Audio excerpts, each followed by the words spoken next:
హైదరాబాద్ నుంచి విశాఖపట్నం వెళ్ళాలనుకుంటున్నారా? అయితే ఇప్పుడు గంటలు గంటలు ప్రయాణం చేయవసరం లేదు. గ్రీన్ ఫీల్డ్ హైవే ద్వారా వెళ్తే మీకు ఆహ్లాదకరమైన వాతావరణమే కాకుండా దాదాపు 5 గంటల సమయాన్ని మీరు ఆదా చేసుకోవచ్చు. అసలు ఏంటి గ్రీన్ ఫీల్డ్ హైవే?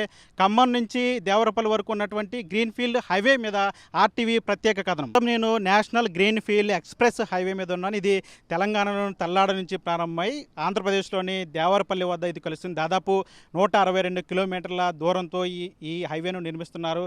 5,600 కోట్ల పైబడి ఖర్చుతో ఈ నేషనల్ హైవేను నిర్మిస్తున్నారు. పచ్చని పొలాల్లో మధ్యలోంచి వెళ్ళేటువంటి ఆహ్లాదకరమైన వాతావరణంలో ఎక్కడా కూడా స్టాప్ లేకుండా సాఫీగా ప్రయాణాన్ని సాగించేలాగా, మరోవైపు దూరాభారాలను తగ్గించేలాగా ఈ నేషనల్ హైవేను నిర్మిస్తున్నారు.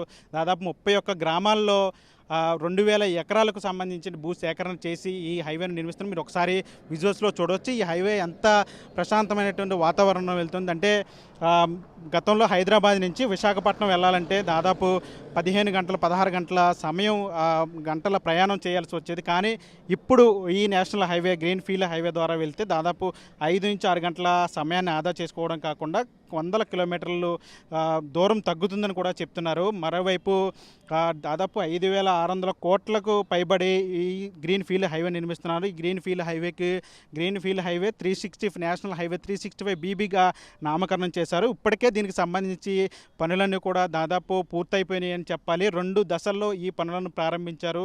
అటు తల్లాడ నుంచి ఇటు దేవరపల్లి దగ్గర రింగ్ వరకు కూడా ఈ నేషనల్ హైవే ఉంటుంది. ఎక్కడా కూడా స్టాప్ లేకుండా పూర్తిగా ప్రయాణం అంతా సాఫీగా సాగే విధంగా కూడా ఈ నేషనల్ హైవేను నిర్మిస్తున్నారు. మరోవైపు అంటే పచ్చని పొలాల మధ్య ఎక్కడ కూడా ట్రాఫిక్ లాంటిది అంతరాయం కలగకుండా పచ్చని పొలాల మధ్య ఆహ్లాదకరమైన వాతావరణాన్ని ఇవ్వటం కోసం ఈ ప్రత్యేకంగా కేంద్ర ప్రభుత్వం ఈ పథకాన్ని తీసుకొచ్చింది.